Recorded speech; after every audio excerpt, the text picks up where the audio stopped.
પાટણની ઐતિહાસિક ધરોહર સમાન શ્રીમંત ફતેસિંહરાવ સાર્વજનિક પુસ્તકાલય ખાતે સ્વર્ગસ્થ કીર્તિકુમાર જયસુખરામ પારધીના સૌજન્યથી ચાલતા મને જાણો કાર્યક્રમ અંતર્ગત રવિવારે એક ભવ્ય સાહિત્યિક ગોષ્ઠી યોજાઈ હતી, જેમાં જાણીતા લેખિકા કુંદનિકા કાપડિયા લિખિત સુપ્રસિદ્ધ નવલકથા 7 પગલા આકાશમાં પર ઉત્તર ગુજરાતના પ્રખર સાહિત્યકાર અને તત્વચિંતક અમૃતભાઈ બાટાઈવાળાએ શ્રોતાઓને અમૃતપાન કરાવ્યું હતું. સ્ત્રી સશક્તિકરણનો અવાજ વક્તા અમૃતભાઈએ લેખિકાના ક્રાંતિકારી વિચારોને રજૂ કરતા જણાવ્યું હતું કે આ નવલકથા પુરુષ પ્રધાન સમાજમાં સ્ત્રીની સ્થિતિ અને તેના માનસિક સંઘર્ષનું દર્પણ છે. સ્ત્રીની ભૂમિકા શું માત્ર ગૃહિણી કે માતૃત્વ પૂરતી જ મર્યાદિત છે? વંશને જન્મ આપનાર સ્ત્રીને વારસામાં પોતાનું નામ કેમ મળતું નથી? 400 પાનાની આ નવલકથામાં પત્ની, માતા અને વિધવા જેવા વિવિધ પાત્રો દ્વારા સ્ત્રી સન્માન, સ્વતંત્રતા અને નારી શક્તિના ઉદ્દેશોને અત્યંત સરળ શૈલીમાં વણી લેવામાં આવ્યા છે. કાર્યક્રમની શરૂઆતમાં મને જાણો પરિવારના સભ્ય સ્વર્ગસ્થ મુકેશભાઈ યોગીના માનમાં મૌન પાડી શ્રદ્ધાંજલિ અર્પવામાં આવી હતી. લાઇબ્રેરીના પ્રમુખ ડૉક્ટર શૈલેષ સોમપુરાએ માહિતી આપી હતી કે આ ઐતિહાસિક પુસ્તકાલયની નોંધ નાબાર્ડ સંસ્થા દ્વારા રાષ્ટ્રીય સ્તરે લેવામાં આવી છે, જે પાટણ માટે ગૌરવની વાત છે. આગામી 21 ફેબ્રુઆરીએ વિશ્વ માતૃભાષા દિવસ નિમિત્તે કવિ સંમેલનનું પણ આયોજન કરવામાં આવશે. કાર્યક્રમના પ્રારંભે ઉપપ્રમુખ સુનિલ પાગેદારાએ સ્વાગત પ્રવચન કરી પાટણ સ્થાપના દિવસની શુભેચ્છાઓ પાઠવી હતી. વક્તાઓનો પરિચય નગીનભાઈ ડોડિયાએ આપ્યો હતો, તેમજ વલ્લરીબેન હાથી, દીપિકાબેન શાહ અને અર્ચનાબેન દવે દ્વારા વક્તાનું સન્માન પણ કરવામાં આવ્યું હતું. સમગ્ર કાર્યક્રમની આભાર વિધિ રાકેશભાઈ પરીખે કરી હતી. આ કાર્યક્રમમાં પાટણના સાહિત્ય પ્રેમીઓ અને વિદ્વાન શ્રોતાઓ મોટી સંખ્યામાં ઉપસ્થિત રહ્યા હતા. મૃત્યુ ભાગ્યા અને આજે સુમિત્રા જે બેનપણની સાથે એ પણ નીકળી જાય છે. હિંમતવાળી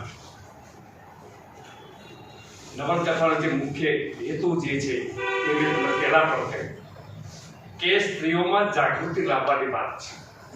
સ્ત્રીઓને થતા અન્યાય તરફ એમના આગળ ચીંધવાની વાત છે. કેવા કેવા બારીક અન્યાય થાય છે આ મને ખબર છે, તમને ખબર છે, અને એના સામે એક નવો ઝીણો પાડવા માટેની આ વાત છે. અને લેખિકા કે એનું આયોજન પણ કેવું કર્યું છે.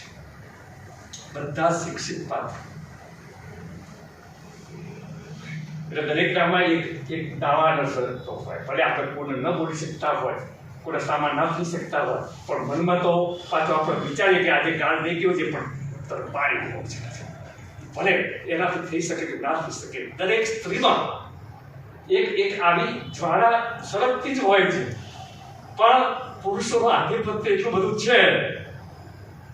ઘરનું બહારનું જોયું છે કે પેલા દાદા કહેતા હતા કે બીજી વાત આ જે વૃત્તિ જે છે તેના હિસાબે આ બધું નથી. કલ્પના કર આપણે શિક્ષિત બન્યા, જ્ઞાન ભૂસી નાખી, સમાજ ભૂસી નાખ્યો, બહુ સારી વાત છે.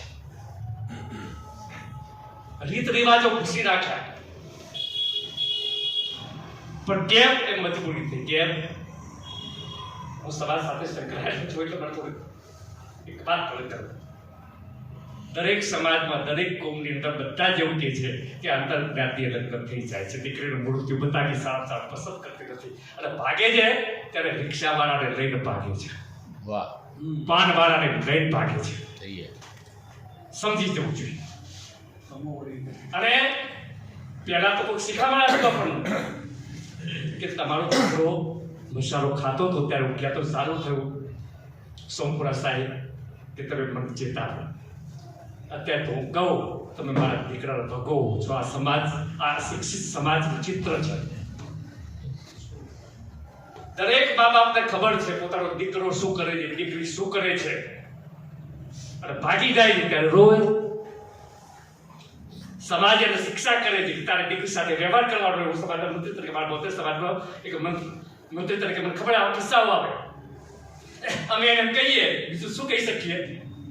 જે દીકરી મા બાપને એમ કે હું તમને ઓળખતી જ નથી, બોલો